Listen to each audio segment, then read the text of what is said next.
Al final de su vida pública, millones lo conocerán como el hombre que transformó un club en un imperio y que desafió a gobiernos, mercados y tradiciones. Pero la pregunta que nadie se atreve a hacer es la más simple de todas. ¿Cuándo nació el verdadero Florentino Pérez? No el empresario, no el presidente, sino el arquitecto del poder. La cámara se abre sobre una Madrid silenciosa de mediados del siglo XX, una ciudad marcada por heridas que todavía no terminan de cicatrizar tras la guerra civil. Es un invierno de la década de 1940, y el polvo se levanta en las calles estrechas donde la vida avanza a un ritmo lento, casi resignado. En ese escenario, nace un niño que aún no sabe que llevará el nombre de Florentino Pérez Rodríguez. Un niño más en una ciudad que intenta recomponerse, sin señales visibles de lo que será su destino. Y sin embargo, en el aire se siente la tensión de un país que está por reconstruirse. Ese mismo ambiente moldeará el carácter de un joven que aprenderá desde muy temprano una lección. Todo imperio empieza por sobrevivir. España atraviesa los años más duros del franquismo. Los mercados son escasos, el futuro incierto, la economía rígida. La niñez de Florentino transcurre entre racionamientos, relatos de supervivencia y una sociedad que mira el progreso como quien observa un tren pasar desde lejos. Pero en aquel niño madrileño ya aparece un rasgo que marcará su historia: la capacidad de observar, no solo lo que pasa, sino lo que podría pasar. En medio del humo gris, él detecta movimiento. En la quietud, advierte posibilidad. En el silencio, escucha oportunidad. A finales de la década de 1950, Florentino empieza a fascinarse por las matemáticas, la física y sobre todo por la idea de construir. No edificios, no todavía, sino estructuras, conceptos, soluciones y caminos. Mientras otros niños juegan, él desmonta objetos, analiza engranajes, observa cómo se sostiene un puente o cómo vibra el suelo cuando pasa un tranvía. Todo lo convierte en un aprendizaje silencioso. La ingeniería todavía es un concepto lejano, pero la mentalidad ya está sembrada. Llega la década de 1960, y con ella un país que empieza a industrializarse. Las obras crecen, los edificios se elevan, y Madrid se transforma en un laboratorio urbano. Florentino camina por las avenidas observando grúas, equipos de construcción, ingenieros organizando proyectos en cuadernos cuadriculados.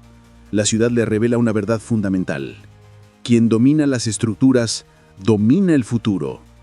Es una revelación temprana, pero decisiva. Una que marcará la ruta de su vida. En los primeros años de la década de 1960, Florentino ingresa a la Escuela Técnica Superior de Ingenieros de Caminos, Canales y Puertos, un lugar donde solo llegan los mejores. Allí se sumerge en un mundo exigente, técnico, casi brutal en dificultad. Pero en ese ambiente encuentra su elemento. Se convierte en un estudiante metódico, obsesivo, incansable. Sabe que no basta con aprobar, hay que destacar, hay que ser indispensable. Y sin saberlo, empieza a forjar las habilidades que décadas después utilizará para enfrentarse a gigantes financieros, políticos y mediáticos. Mientras sus compañeros sueñan con obras, él sueña con dirección. No quiere cargar planos, quiere definirlos. No quiere construir estructuras, quiere decidir qué estructuras merece la sociedad del futuro. Su ambición no es visible aún para nadie, pero crece en silencio. Entre pasillos, exámenes y madrugadas de estudio, se enciende una idea que será crucial. España necesita modernizarse y alguien tendrá que liderar ese cambio. A finales de la década de 1960, recién graduado, Florentino recibe sus primeras oportunidades laborales en la administración pública. No son grandes puestos, pero son estratégicos, lugares donde conocerá la maquinaria del Estado, donde aprenderá cómo se decide, cómo se asigna, cómo se construye. El joven ingeniero comprende rápido que el verdadero poder no está en las manos que ejecutan, sino en las que autorizan. Sin saberlo, acaba de cruzar la puerta que lo conducirá, décadas después, a liderar la institución deportiva más influyente del planeta. Cuando parece que Florentino está destinado a convertirse en un ingeniero más dentro de la administración, ocurre un giro inesperado. Un nuevo mundo político emerge en España, y con él una oportunidad peligrosa, una que lo llevará a su primer gran ascenso y también a su primera caída. Es la segunda mitad de la década de 1970 y España entra en uno de los periodos más convulsos de su historia reciente. La dictadura agoniza, la incertidumbre domina los pasillos del poder y las calles respiran una mezcla de miedo y esperanza. Florentino Pérez, joven ingeniero en ascenso dentro del Ministerio de Fomento, observa cómo el orden que conocía empieza a resquebrajarse. La estructura entera del país cambia frente a sus ojos. Viejas normas caen, nuevos actores aparecen, las instituciones se reorganizan. Mientras muchos temen perder estabilidad, él detecta algo distinto. El vacío de poder será la oportunidad de quienes sepan moverse con precisión. Florentino se adentra en reuniones internas donde se debaten presupuestos, licitaciones y obras estratégicas.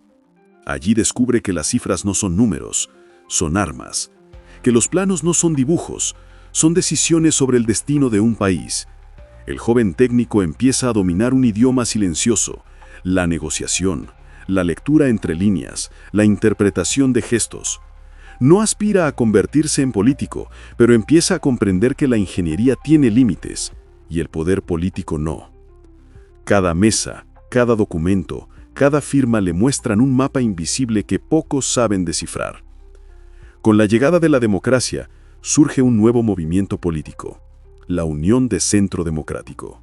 Es el partido que liderará la transición y que necesita perfiles técnicos, jóvenes y leales.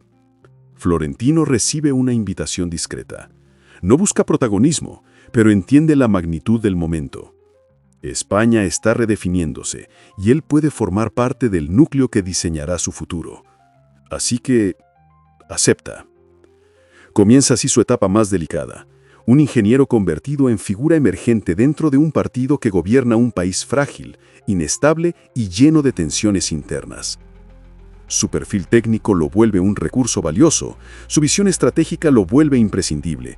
Es nombrado delegado de Servicios y Transportes del Ayuntamiento de Madrid en los primeros años de la democracia, y con ello obtiene algo decisivo: presupuesto, contactos y exposición.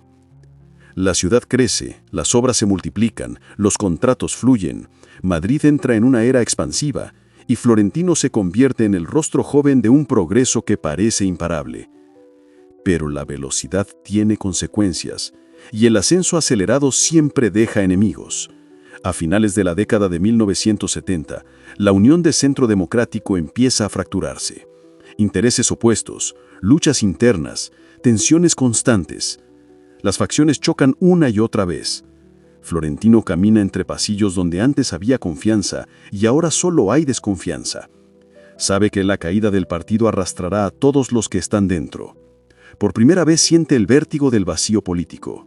Una pregunta lo persigue: ¿qué pasa cuando tu futuro depende de un edificio que se está derrumbando? En los primeros años de la década de 1980, la Unión de Centro Democrático colapsa electoralmente. El partido desaparece y con él desaparecen cargos, presupuestos y rutas de ascenso. Florentino queda fuera del tablero, sin protección, sin estructura, sin partido. Años de construcción política se desvanecen en semanas, pero en ese vacío surge algo que nadie vio venir, una oportunidad brutal para reinventarse. Porque lejos de hundirse, Florentino descubre que el poder político es solo una de las carreteras posibles y que hay un universo aún más grande esperándolo: el mundo empresarial. Si la política fue su primer ascenso, será la empresa privada la que lo convertirá en algo más grande que un político. A comienzos de la década de 1980, Florentino Pérez queda fuera del mapa político. Madrid avanza sin él. Los periódicos lo olvidan y los viejos aliados desaparecen como si nunca hubieran existido. Pero en ese silencio, lejos del ruido institucional, surge algo distinto: una calma estratégica. Florentino empieza a estudiar sectores que están a punto de explotar en España: la construcción urbana, la ingeniería de infraestructuras, las concesiones públicas y el mantenimiento industrial. Mientras otros ven crisis, él ve un país que necesita obras, reformas y modernización. Y detrás de cada obra hay un contrato. Detrás de cada contrato hay poder. Florentino empieza a relacionarse con ingenieros, empresarios y técnicos que buscan modernizar el país desde el sector privado. Observa cómo funcionan las licitaciones, cómo operan las grandes constructoras, qué errores cometen, qué oportunidades dejan abiertas. Descubre que el mundo empresarial es menos ideológico, más agresivo y brutalmente meritocrático. Ahí no importa el partido, importa la ejecución. No importa la lealtad, importan los resultados. Esa lógica encaja con su mentalidad. El ingeniero relegado encuentra un nuevo terreno donde crecer: el negocio de la construcción. En los primeros años de la década de 1980, Florentino entra en la organización de consultores de proyectos. Allí demuestra una habilidad clave: convertir problemas complejos en soluciones rápidas. Ascendió a director general y en apenas unos años entendió qué significaba liderar equipos, gestionar presupuestos, negociar con la administración y vigilar a la competencia. Lo que parecía una etapa tranquila se transformó en una escuela feroz de dirección. Y en esa escuela, Florentino aprendió lo que más tarde usaría para dirigir una corporación y eventualmente un club que se movería como una empresa. A finales de la década de 1980, Florentino lidera proyectos públicos de gran envergadura: carreteras, urbanizaciones, estructuras civiles. Empieza a dirigir obras que transforman ciudades enteras. Para la mayoría esto es solo trabajo. Para él son ensayos. Cada proyecto le enseña a gestionar riesgos, presiones políticas, plazos imposibles y presupuestos gigantescos. Entiende algo esencial: quien controla las infraestructuras, controla la vida cotidiana de un país. Quien controla la construcción, controla el futuro urbano. Ese será el corazón de su próximo movimiento. En los primeros años de la década de 1990, Florentino da un movimiento más audaz. Se une a un grupo empresarial que pronto se transformará en la mayor empresa constructora de España. ACS será su escenario definitivo. Allí combina política, ingeniería y estrategia financiera. Entiende que un imperio no se construye solo con cemento, sino con adquisiciones, fusiones y control accionario. Comienza a consolidarse como un jugador mayor, uno capaz de rediseñar el mapa empresarial español. No lo sabe nadie aún, pero ese movimiento también marcará el origen de su poder deportivo. Al final de la década de 1990, Florentino ve algo que nadie en España está viendo. Los clubes de fútbol están a punto de convertirse en negocios globales. Mientras otros presidentes aún gestionan equipos como entidades sentimentales, él entiende que el fútbol será un producto mundial, que las estrellas serán activos financieros y que la marca lo será todo. Y en una noche silenciosa, revisando informes en su despacho, formula una idea que cambiará la historia del deporte europeo. El Real Madrid debe ser gestionado como una empresa, y él será quien lo transforme. Su primer imperio ya está construido, pero el siguiente será legendario. A finales de la década de 1990, el Real Madrid es una institución poderosa, histórica y orgullosa, pero también un gigante dormido que funciona con estructuras antiguas. Las cuentas se tambalean. Los resultados deportivos son irregulares. Las deudas se acumulan en silencio mientras el mercado futbolístico se vuelve global y competitivo. Florentino, desde su oficina en ACS, observa el problema con claridad quirúrgica. El Real Madrid no solo es un club, es un activo subvalorado, una marca gigantesca atrapada en un modelo antiguo. Y si puede modernizar una empresa, también puede modernizar un club. Pero para eso primero debe entrar. Y entrar implica algo nunca antes visto: desafiar a un presidente en funciones. En el año 2000, Florentino Pérez presenta su candidatura a la presidencia del Real Madrid. Su programa es disruptivo: profesionalización, modernización económica y un proyecto global. Pero los socios no están preparados. Lo consideran demasiado empresarial, demasiado técnico, demasiado frío para un club de emociones. El resultado es contundente: pierde las elecciones. Para muchos, ese sería el final. Para él, es apenas el prólogo. La derrota no lo frena, lo alimenta. Comprende qué temen los socios y qué desean. Y en esa mezcla encuentra la palanca perfecta para su regreso: Florentino vuelve a presentarse un año después, en el verano del año 2001. Esta vez lleva un arma secreta, una promesa que sacudirá a Europa. Traerá a Luis Figo, la estrella del Barcelona, al Real Madrid. El anuncio atraviesa el continente como un terremoto. Periodistas, directivos, jugadores, todos quedan en shock. Es una jugada imposible, casi suicida, excepto que funciona. La audacia del fichaje transforma la elección en un referéndum emocional. Los socios, deslumbrados por la visión, lo eligen presidente. Florentino ha conquistado el club más grande del mundo con la operación más arriesgada de su vida. Una vez en el poder, Florentino ejecuta su visión empresarial con precisión quirúrgica. El fútbol deja de ser solo deporte, se convierte en espectáculo, marca, negocio global. Llegan Zidane, Ronaldo Nazario, Beckham, Roberto Carlos. Llega la idea que cambiará la industria. Las estrellas generan ingresos que pagan su propio fichaje. El Real Madrid ya no compite con clubes, compite con industrias. El estadio se convierte en un escenario, las giras en productos globales y la camisa en un ícono planetario. Ha nacido el modelo galáctico, y con él, la globalización del fútbol. Pero ningún ascenso es gratis.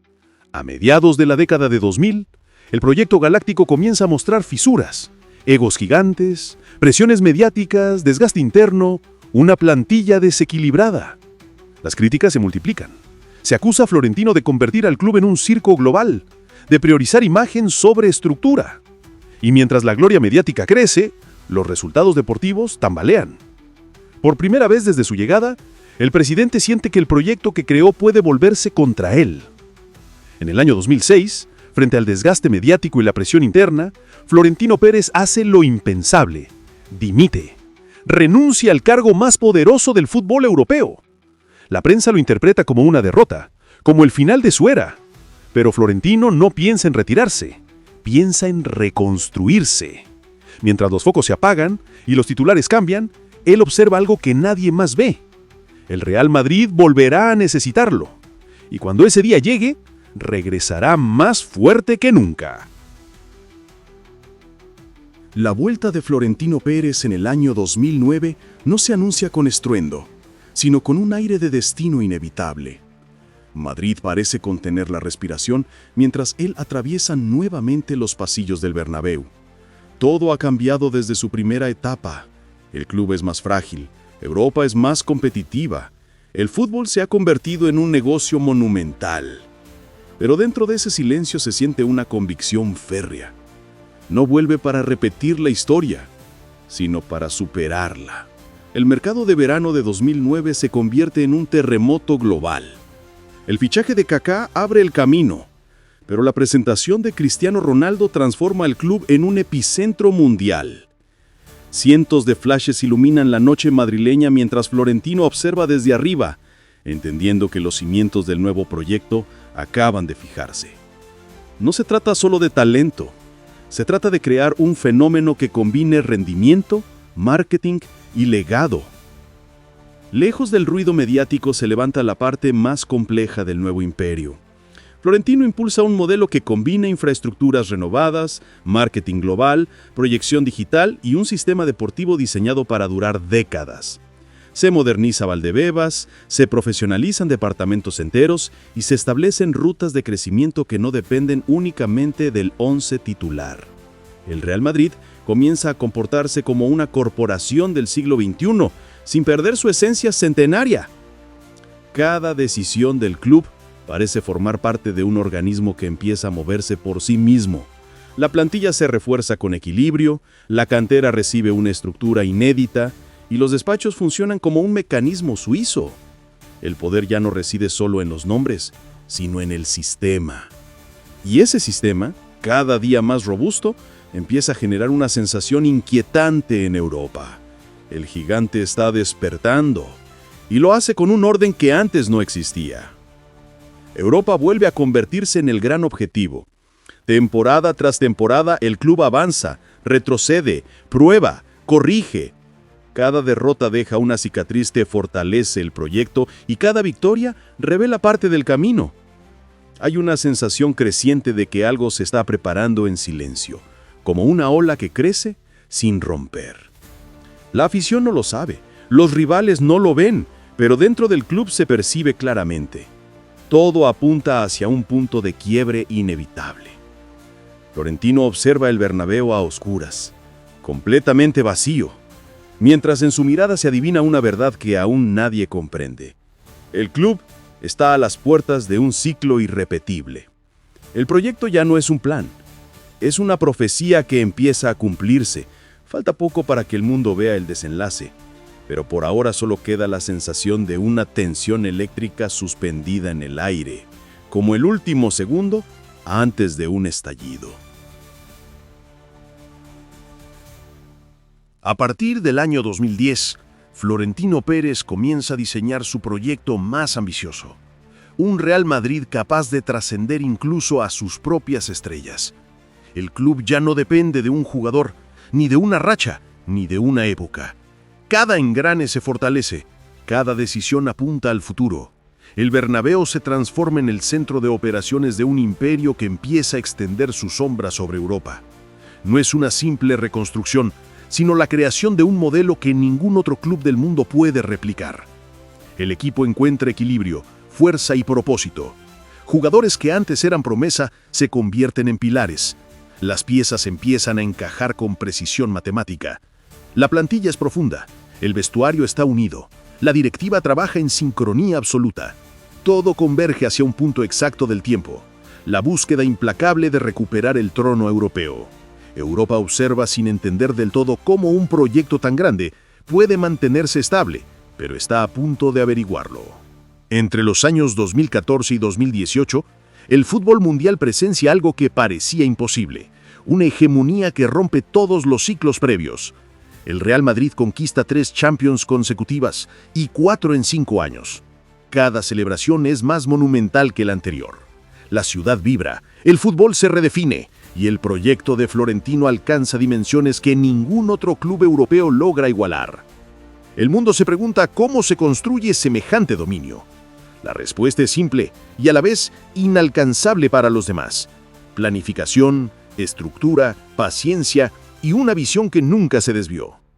A mediados de la década, Florentino dirige su mirada hacia un nuevo desafío: convertir el estadio en un templo tecnológico sin precedentes.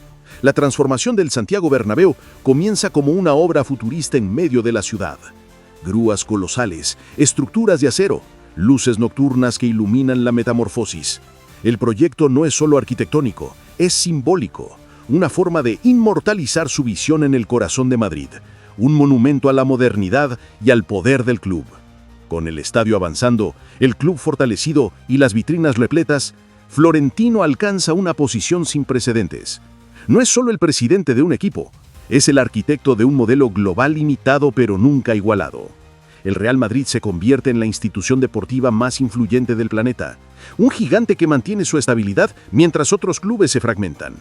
Lo que comenzó como un proyecto de ambición se convierte en un sistema autosuficiente, capaz de sobrevivir y dominar más allá de cualquier generación individual. En una noche silenciosa, Florentino observa el estadio casi terminado. Las luces caen suavemente sobre la nueva piel metálica del Bernabéu, mientras él, en silencio, comprende que este es el punto más alto de su legado. No es una victoria individual, es la culminación de una idea que comenzó décadas atrás, cuando él era solo un ingeniero soñando en un país diferente. Su figura queda en penumbra frente a un símbolo que lo sobrevivirá.